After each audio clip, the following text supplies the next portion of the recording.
Good morning.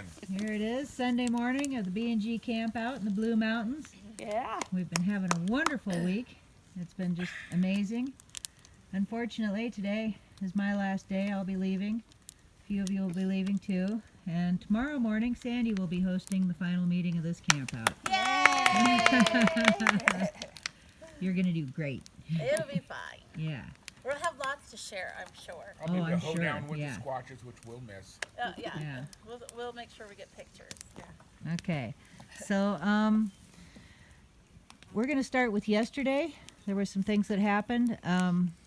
We had a reenactment that went rather well, I think, where Kathy had her sighting from looking from the road up across the hill the other day.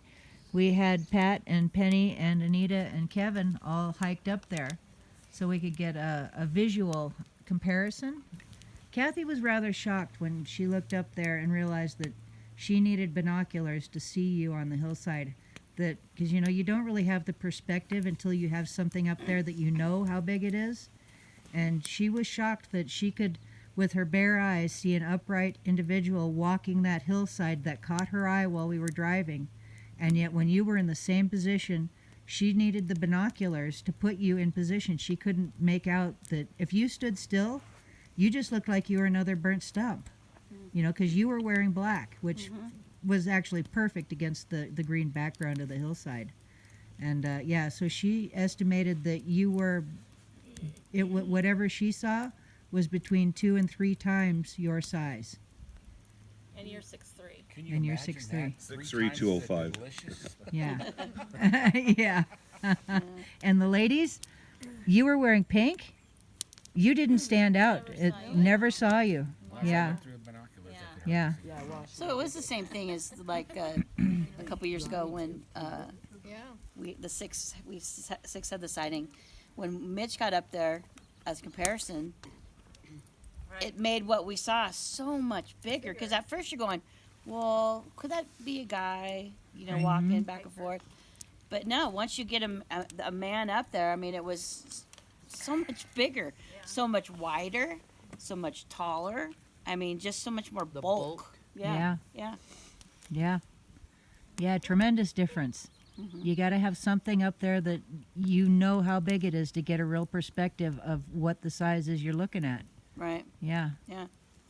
So that was really cool. And, it was, how far away would you say that was?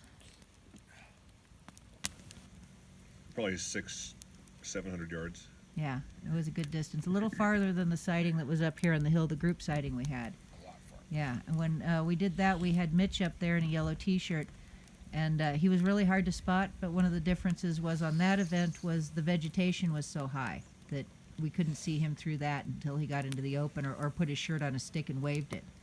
So where you guys went to yesterday, there wasn't really any vegetation in the open when she had you placed where she first saw you. So why don't you tell us about what was up there? At the very top, there was a lot of old elk, elk sign and bear sign. And it looked like pretty active bedding areas for bear. At least half a dozen, and I didn't even look hard. Okay. And what was the ground like? It was rock at the very. It's layered. Going up there, the meadow, it's rock and or gravel and ash and dust. Really hard for the wild flowers to grow. And then at the mid level, just before the top, it was a few stands, copses of trees, and blackberry bushes, waist-high blackberry bushes. And then beyond that, it was just rocky top, where it's just wildflowers and soil or gravel and dirt, that kind of thing. Not a lot for anything to grow on. And difficult to find a track in. Oh yeah. Okay. In the huckleberries, there's just a labyrinth of game trails, and but on that soil, it's really difficult to see any kind of a track. Okay. when you were done recreating what she saw when you went back into those trees, we had you move up to the edge of where the burn area was, because I had seen something dark pass between some trees. And you got up in there, and I kept kind of trying to direct you to the right spot, and you kept saying, I didn't want to go there. So what was up there? Well, it looked like an active game trail, and there was a lot of bedding areas scattered around, and it started getting the blueberries started getting waist high, and it was just I didn't want to bump into a sleeping bear is what I didn't want to do, but once Pat came with, and that's okay, extra note, and I can outrun her too. A bear larger than the bear bait. No, we're louder, and I got up on a deadfall, and was able to look over the top, and you could see little holes, little dips, just all over the place. So they're just running under cover, and wherever they sleep, and and I got a good whiff of one when the wind blew. It wasn't close, but it was. There are bear up there. You can smell them. There was a good odor. Well, I was thinking that possibly what she had seen coming up from the left had flushed a bear up on the top, and that's what I had seen was the movement of a bear, because what I saw was just something blacked out the sky between two trees. But once you got up there and we were looking, I was watching you through binoculars, I could only see you from like waist up, and whatever, you weren't big enough to block out any light between the trees. So if that had been a bear that I saw, it would have had to been taller than the vegetation that was there to have done that. So I think that kind of rules out that it was bear that I saw pass between the trees. So you had an experience while you were up there. Why don't you tell us about that? The hoof, Yeah. hoofing.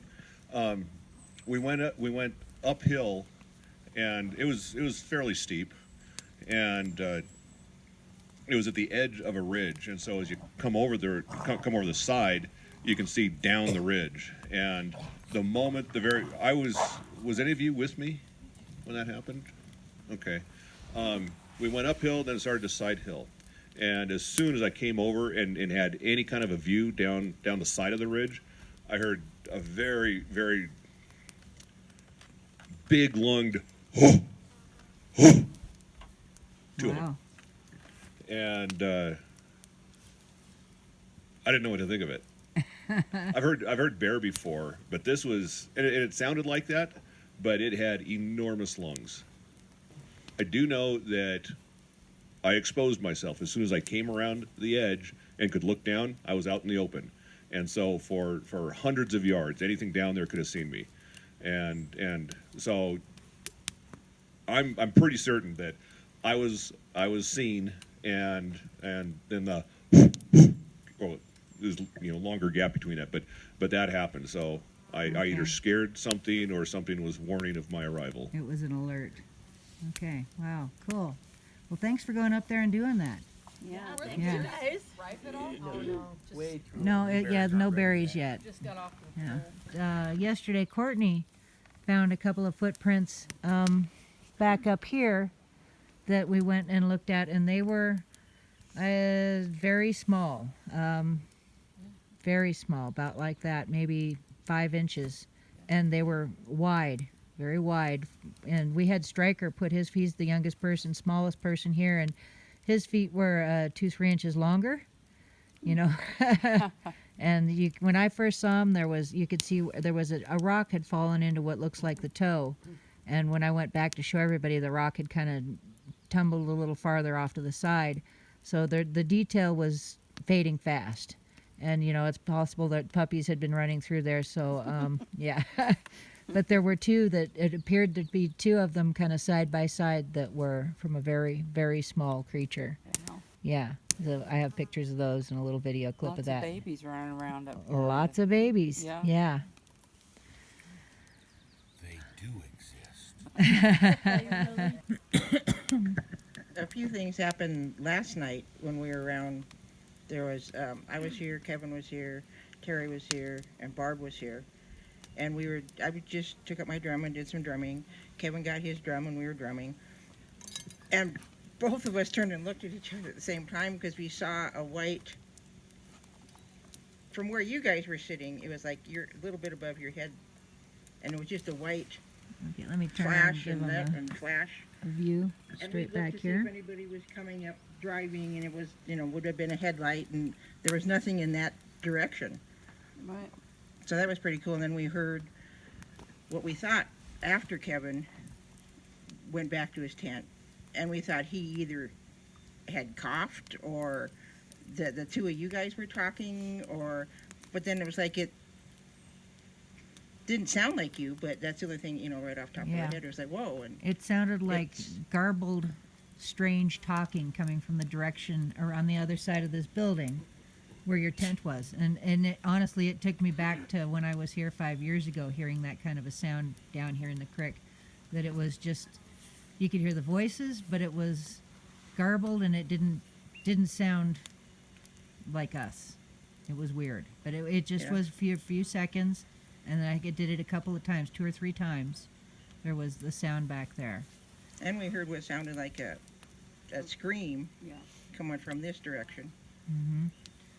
Um, Like a ah. yeah. Yeah, not like somebody, in pain screaming in the distance. It was just, Like, yeah. After you'd gone to bed and it was just Terry and I sitting here. Yeah. So I'm kind of where Sandy is, and Terry was more like right here, and just off the corner of the building right there, we started hearing a lot of movement. There was rustling that sounded almost like a hissing sound. It was quite obvious. We could Yes, clearly hear there was definitely. something was right there, and then we could hear it, just something going up the little stream here. Just you could hear the bushes moving, you could hear the splashing in the water, until it got up into there, and that's I think where it kind of stopped. And when I left here, you went inside and went to bed, and when I left, I went down, and I just you know how you get that feeling that there's just something there, all the way down. I drove down and went that way, and it just was like you just get that feeling. Okay, there's something right there. I couldn't see anything, and I wasn't going to shine any lights that way, but just this really strong sense of something being there. So there was something that you guys did this morning, right? At about 6:30, 6:45 when we got up. Why don't you tell us about that? We wanted to recreate brown coat guy from the first morning here. The sighting that I had 45 to 50 yards from here, and because of weather and sleeping in, we couldn't get there at 6:30. So we did today. Sandy went up there, and Pat went up there, and you could see this is a half hour, 45 minutes after sunrise. Everything was lit up. It wasn't. It was in shadows, but it was very bright. The shoulders, Sandy's shoulders, were especially shoulders and chest were bright. So again, trying to recreate the lighting of what I saw, and so that was the spot. That was the lighting. Nothing changed. It was still a brown coat guy. There is one thing that changed. I was kind of thinking black when I said the legs, the hips and legs were dark. I said, well, maybe it's probably black. Sandy was wearing black pants, and so was Pat, and it was not that dark. So Okay. the blend from brown coat to dark, it still blended, but it wasn't black. It wasn't a stark contrast. Okay. So I was over there taking pictures, making a little video clip while you were doing this reenactment. And the one thing that struck me was that in your initial report, you said that it had kind of leaned out from one side of the tree to the other. And when Sandy went from one side of the tree, she had to stop, look at the ground, take several steps, and then look around the tree. And then you could very clearly see her stop, turn around, look at the ground, and take a few steps back to the other side of the tree. It was not possible for her to just lean Even one I way or had the to do other. that the time before. I had to do that too, and I'm 6'1", and I had to take a couple steps. I couldn't just stand there and just lean this way or lean that way. I had to actually step over. So, and I'm 6'1". She's what, 5 Okay. foot something. I imagine they had to just sidestep. There was Okay. there was absolutely no turning. There was no side view at all. It was front view the whole time. So he could have gracefully sidestepped to the other Okay. side of the tree. Okay. All right. Cool. Well, thank you for doing that. Okay. Has anybody else got anything they'd like to throw in? Any experiences? Anything in the cabin last night? I heard a couple voices. Did you? Yeah, female, Huh. and one. I could understand one of them partially. It either said help or hello, Huh. and that was it. The other one I couldn't. It was a voice, but I don't know. Wow. Did you tape record it? No, Oh, you didn't bring. You didn't tape record it? I had my recorder, but I I didn't. know. I didn't do any ghost hunting when I went in. Okay. I was tired. Okay. All right. Okay. Thanks, everybody. Have a great day.